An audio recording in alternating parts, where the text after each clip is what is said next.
I'm good. You know, life's been very tough for me, as you know, but I'm working ways around it. I'm learning how to navigate it, and I'm trying to become the best version of myself as a result of it. So I don't know if you know, I did a challenge last year, which was the Yukon 1000, world's toughest survival endurance race. Chances sometimes that you don't come back from something like that. So I was kind of training really hard. I was extremely focused in what I was doing, not only to just survive, but to perform well and, you know, and fulfill my promise in taking my daughter from Canada to Alaska, you know, and raise a lot of money. So I was extremely one-dimensionally focused in that. And I got a call from a girl that I was seeing at the time. You know, I've known this girl since I was 18. You know, we've been friends and we've met up on and off over the years. Really nice person, good to be around. And yeah, I got a call saying that she needed to speak to me. So I'm a couple of days out, you know, thinking like, what could be so important when I'm going over there? So then I've gone to see her, and she told me that she was pregnant. I can't really put into words how that felt, you know, because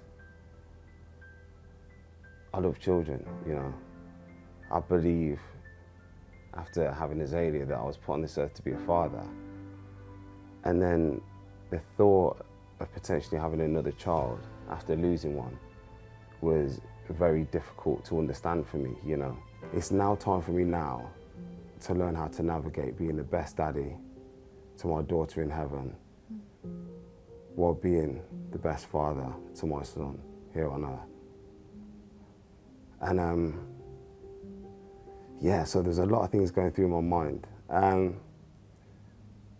Another difficult part was, you know, after getting back from the Yukon, we found out that our child, you know, had a potential heart defect. They couldn't find the connection between one of the valves in the heart, so it was another, you know, very difficult time for me. Because I'd already been through, you know, a really tough journey with Azaylia. I'd already lost a child, and I was worried and I was scared that it could happen again.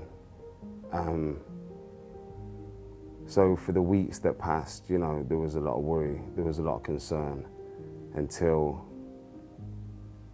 she had a final checkup in which they think that everything will be okay. But he's got to go for a scan as soon as he's born to make sure and double check. So I'm just, you know, saying my prayers, believing positive things. We don't yet know when we'll get the final results because, you know, as soon as he's born, then he has to go for the scans and the checks.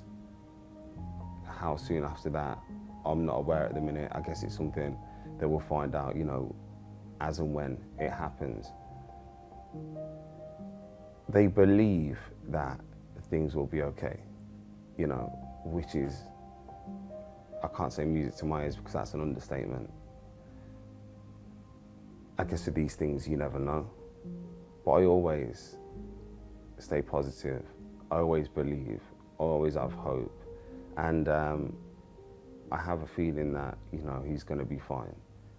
But I will always be there in full force, in full strength, if, you know, I need to be, you know, and that's that. I can't really elaborate any more than that on it. Yeah.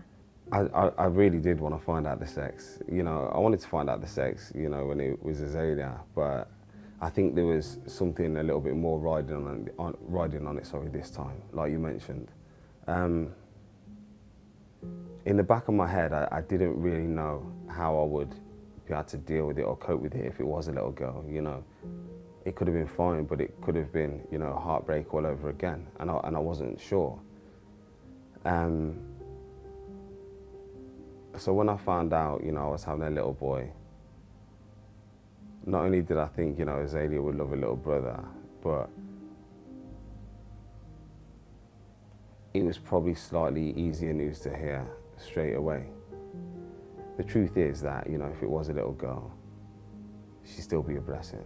I'd still be over the moon, and I'd still be the best daddy. And it's just another bit of pain I would have to navigate. But I think it was a little bit easier finding out that I was having a little boy. And now that means, I've got a little girl and I've got a little boy, which is perfect for me. Yeah. And you speak often to Azaylia, probably in your head and out loud.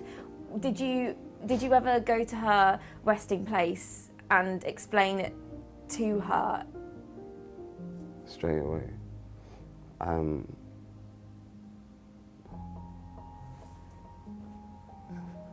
It's okay. The first thing that I did was go down and talk to her about it. When I thought of, how my life would have been with Azaylia, I always wanted everything to follow the trend of how it started. I wanted to be present in her life. I wanted to be honest.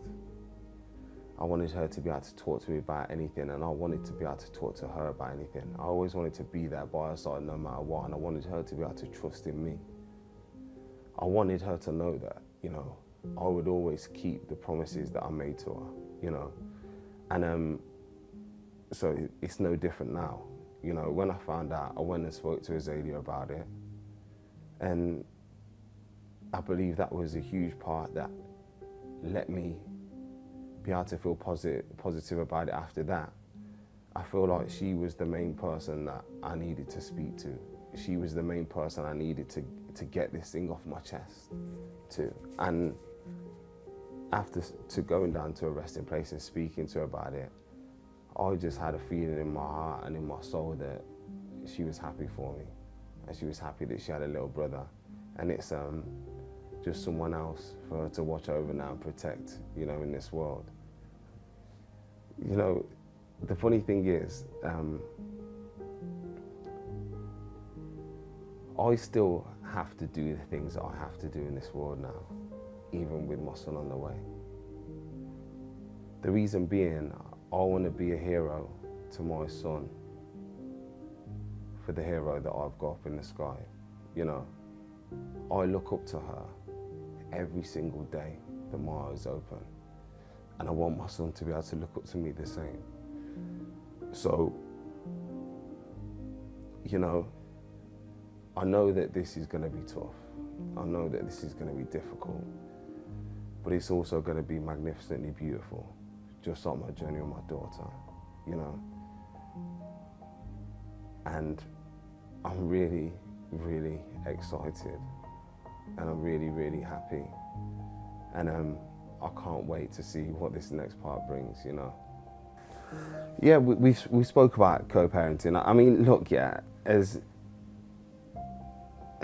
this is an exciting time, and one thing that was difficult for me is still being conscious for her and trying to make it exciting for her, because I know that she obviously knows how painful this part, can be and is for me. But it's also a very exciting time. It's a very positive time. It's a very good time. And I wanted to make sure that she can still feel all of those things, because it's her first child, and it still is for me. It's great, and I'm really looking forward to it.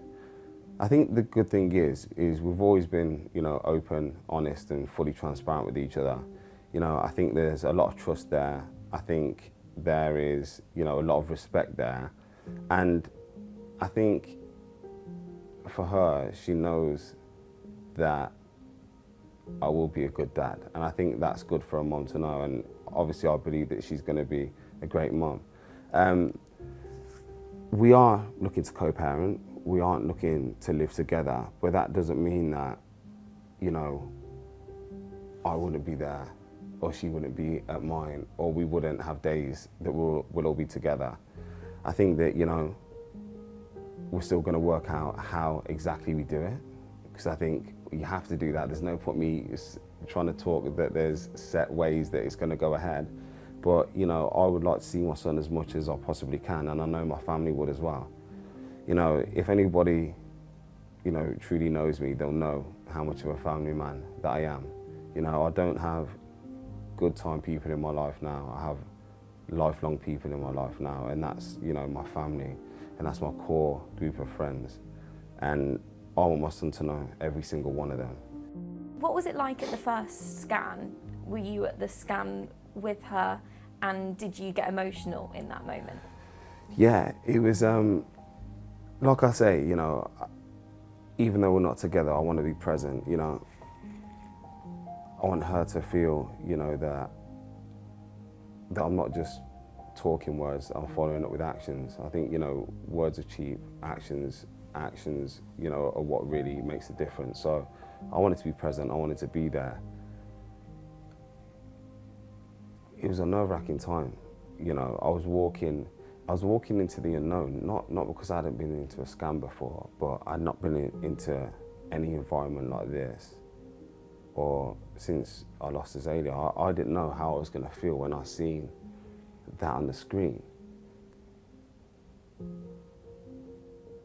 It was hard, but it was beautiful. In that moment, I thought, I am ready to do this. I can do this, I will do this, and I'll be great when I do this. It was a moment that hurt my heart and warmed it all at the same time. It was a moment that really brought everything into reality, that this is happening. And it was a moment that when I walked out of the room, I knew that, you know, I needed to grow into the person I need to be for when he's here, you know. And I think I'm there, you know. I think I can't say that, you know, there isn't going to be tears, but I think there's going to be tears of sorrow, but mainly like unexplainable happiness when I go to the hospital on that day and pick him up and hold him in my arms for the first time. I just know it, you know, and I think that's the beauty of life, you know. When I look back and, you know, I had Azaylia, I thought that my life was complete, you know. And then finding out she had cancer and living in that hospital and seeing her battle every single day was heartbreaking. But it was also the most beautiful time of my life, you know, and finding out I was having another child. It hurt. But I also know it's going to be one of the most beautiful times of my life. I think, you know, I always say that on the other side of pain is power, you know. On the other side of struggle is strength. And through some of the toughest times of your life, you manage to find the most beauty. Through the darkness, you see the brightest light. And I just know that my little boy is going to bring so much light into my life that not only I need, but I think, you know, deep down I deserve. And I just want to repay that by being a great dad. And yeah, and just really being happy about, you know, his arrival to this earth. Did you have a discussion with Sophia about this as well? Obviously, you're still really close, and you know, you shared Azaylia together. You still shared Azaylia. How did you talk to her about this? Because obviously, it must have been quite painful for her to hear. I think the thing is, right, it was painful for Sophia, but it was painful for me as well, having to talk to Sophia. I make sure that, you know, I talk to Sophia very regularly, and I made sure that it was a priority of mine to speak to her about this, you know. I think the thing is, me and Sophia haven't been together for a while now, and it's inevitable that at some stage, you know, people are going to move on with their lives. That doesn't mean that we can't be friends. That doesn't mean that we still can't have an amazing relationship. And that doesn't mean that we can't work great together for the foundation. I think the thing is about me and Sophia that I know that Sophia will always support me and I will always be there to support Sophia. So will my family, you know. So as you can imagine, it wasn't an easy conversation. It wasn't so much a conversation that was filled with smiles, but it was a conversation that had a lot of truth, a lot of respect, and I believe couldn't have gone any better than I could have hoped or wished for, do you know what I mean? So that's it on that one, really. Now I know that Azaylia is always present in my life. She's in my heart, she's in my spirit, and she's watching down on me from up above. And I know that Azaylia would have been the most incredible big sister in the world because she's a fighter, she's strong, she's courageous, and she was way ahead of her years. So now it's just me being brave enough and having enough strength in my heart to know that this isn't nothing to feel bitter about. It's something to feel great about. It's something to cherish